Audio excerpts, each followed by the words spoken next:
ഒരു പക്ഷിനെ കാണാൻ പോകാൻ ഒരാൾക്ക് 555 രൂപ. വിശ്വസിക്കുമോ? വിശ്വസിച്ചേ പറ്റൂ, കാരണം ആ പക്ഷി ജഡായുവാണ്. ഞങ്ങളിപ്പോൾ പോയത് ജഡായു പാറയിലേക്കാണ്. ഞാനപ്പം എൻ്റെ ഹോസ്റ്റലിൽ വെക്കേറ്റ് ചെയ്യുന്നതിൻ്റെ വഴി. ഇനി എന്തായാലും കാറിൽ വരെ കൂടെ ഒന്നും വരാൻ പറ്റത്തില്ലല്ലോ, ചാൻസ് കുറവാണ്. അത് തന്നെ ജഡായു പാറ കാണാമെന്ന് വിചാരിച്ചു. എനിക്കൊരു ചെറിയൊരു ബക്കറ്റ് ലിസ്റ്റിലുള്ള സാധനമായിരുന്നു. ഇത്രയും വലിയ പൈസ ആയതുകൊണ്ട് ഒറ്റയ്ക്ക് പോലും നടക്കില്ലെന്ന് എനിക്കറിയായിരുന്നു.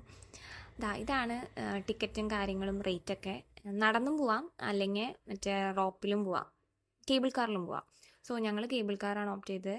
ബിക്കോസ് ആദ്യം അപ്പോൾ 2 ക്യൂ ഉണ്ട്. അതെന്തിനാണെന്ന് എനിക്കിപ്പോഴും മനസ്സിലായിട്ടില്ല. എന്നാലും ആദ്യത്തെ ക്യൂ അത്യാവശ്യം നല്ല വലുതായിരുന്നു.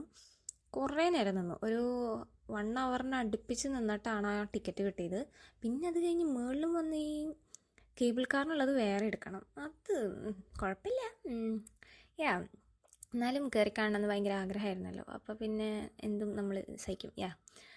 ആൻഡ് ഇതാണ് അതിൻ്റെ ഒരു സെറ്റപ്പും കാര്യങ്ങളൊക്കെ. ആൻഡ് ഇനി വരുന്ന വണ്ടിയിലാണ് ഞങ്ങൾ പോയത്. ആൻഡ് ഇറ്റ് വാസ് അടിപൊളി ആക്ച്വലി. ഞങ്ങളുടെ ഒപ്പം മറ്റൊരു കപ്പിൾസും കൂടി ഉണ്ട്. പിന്നെ ഇതിന് ഭയങ്കര സ്പീഡില്ല, എന്നാലും ചില സമയങ്ങളിൽ കുറച്ചൊരു സ്പീഡ് വരുന്നുണ്ട്. ആൻഡ് അത് നല്ല രസമാണ്, നമ്മളിങ്ങനെ എൻജോയ് ചെയ്യും. പിന്നെ നല്ല വ്യൂ ആണ് അതിൻ്റെ ഉള്ളിൽ നിന്ന് കാണുമ്പോൾ. കയറുമ്പോൾ ഉള്ളത് എങ്ങനെയാണെന്ന് എനിക്കറിയില്ല, ബിക്കോസ് ഞാൻ കയറിയില്ല. അതിലിരിക്കുമ്പോൾ തന്നെ നമുക്ക് ജഡായുടെ ആ ഒരു റോക്ക് കാണാൻ പറ്റും.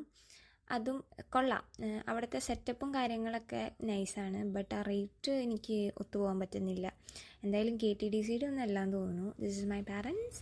ആൻഡ് മേളിൽ നിന്ന് കാണുന്ന ദൃശ്യം ഇതാണ്. പിന്നെ ഞങ്ങളൊപ്പം ഒരു ഹണിമൂൺ ആൾക്കാരുണ്ടായിരുന്നു കേട്ടോ. അവിടെ കൂടുതലും തമിഴ്നാട്, കർണാടക വണ്ടികളൊക്കെ ആയിരുന്നു കിടക്കുന്നുണ്ടായിരുന്നത്. എനിക്ക് അറിഞ്ഞുകൂടാ, മേ ബി മലയാളികൾക്ക് ഈ റേറ്റ് കൂടുതലായതുകൊണ്ടായിരിക്കാം. And they don't know about the rate. I don't know about that, but that's the thing. And അവിടെ ഇത് മാത്രമല്ല, ഒരു രാം ക്ഷേത്രം കൂടി ഉണ്ട്, രാം ടെമ്പിളും കൂടി ഉണ്ട്, ആ അറ്റത്ത് കാണുന്നതാണ്. ആൻഡ് ഇവിടെ കുറേ ഫുഡിൻ്റെ സ്പോട്ടുണ്ട്. ഈ നോർത്ത് ഇന്ത്യൻസ് ഒക്കെ കൂടുതൽ വരുന്നതുകൊണ്ടാണോ എന്ന് അറിഞ്ഞുകൂടാ. ഞങ്ങളുടെ ഒപ്പം ഉണ്ടായിരുന്ന നോർത്ത് ഇന്ത്യൻസ് ഷിംലയിൽ നിന്നുള്ളവരായിരുന്നു. ആൻഡ് രാം ടെമ്പിളിലേക്ക് പോകണമെങ്കിൽ ചെരുപ്പ് ഊരണം. അപ്പോൾ ഞാൻ ഡാഡിയിലും മമ്മിയിലും കൊടുത്തു, അവർ കയറിയില്ല. സോ അതും നൈസാണ്. ഇവിടെ ഫുൾ ഏരിയ ഭയങ്കര നീറ്റ് ആൻഡ് ക്ലീൻ ആയിട്ടാണ് കൊണ്ട് നടക്കുന്നത്.